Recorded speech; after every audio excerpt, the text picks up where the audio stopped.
ಅದು ಮಾನಸ ಸರೋವರಾಗು ನಾನು ನನ್ನ ಮೊದಲನೇ ಪಿಕ್ಚರಲ್ಲಿ ಹೇಗೆ ಒಪ್ಪಿಸ್ಕೊಂಡಿದ್ನೋ, ಆಮೇಲೆ ಪುಟ್ಟಣ್ಣಾಜಿ ಹತ್ರ 30 ಸಿನಿಮಾ ಮೇಲೆ ಹೇಗೆ ಒಪ್ಪಿಸ್ಕೊಂಡು ಮಾನಸ ಸರೋವರೆಗೂ ಅದೇ ಥರ ಒಪ್ಪಿಸ್ಕೊಂಡೆ.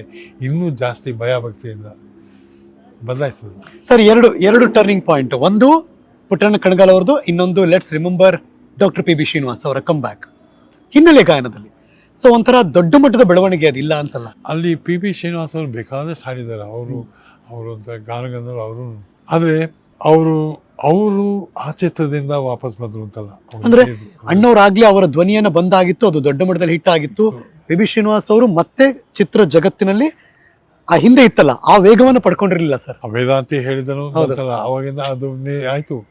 ಅಲ್ಲಿ ಪುಟ್ಟಣ್ಣಾಜಿ ಪಿ ಬಿ ಶ್ರೀನಿವಾಸ್ ಅವರ ಬಾಂಧವ್ಯದಲ್ಲಿ ಆ ಹಾಡು ಅವರೇ ಸರಿ ಅಂತ ವಿಜಯ್ ಭಾಸ್ಕರ್ ಪಿ ಬಿ ಶ್ರೀನಿವಾಸ್ ಅವರ ಬಾಂಧವ್ಯದಲ್ಲಿ ಅವ್ರು ಕಳಿಸಿದ್ರು.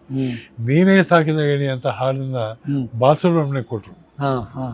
ವೇದಾಂತಿ ಹೇಳಿದನು ಇವರು ಕೊಟ್ರು ಪಿ ಬಿ ಶ್ರೀನಿವಾಸ್. ಕರೆಕ್ಟ್. ಯಾಕೆಂದ್ರೆ ಡೈರೆಕ್ಟರ್ ಆದವ್ರಿಗೆ ಗೊತ್ತಿತ್ತು, ಅವ್ರಿಗೂ ಮ್ಯೂಸಿಕ್ ಡೈರೆಕ್ಟರ್ ಆದವ್ರಿಗೆ ಗೊತ್ತಿತ್ತು.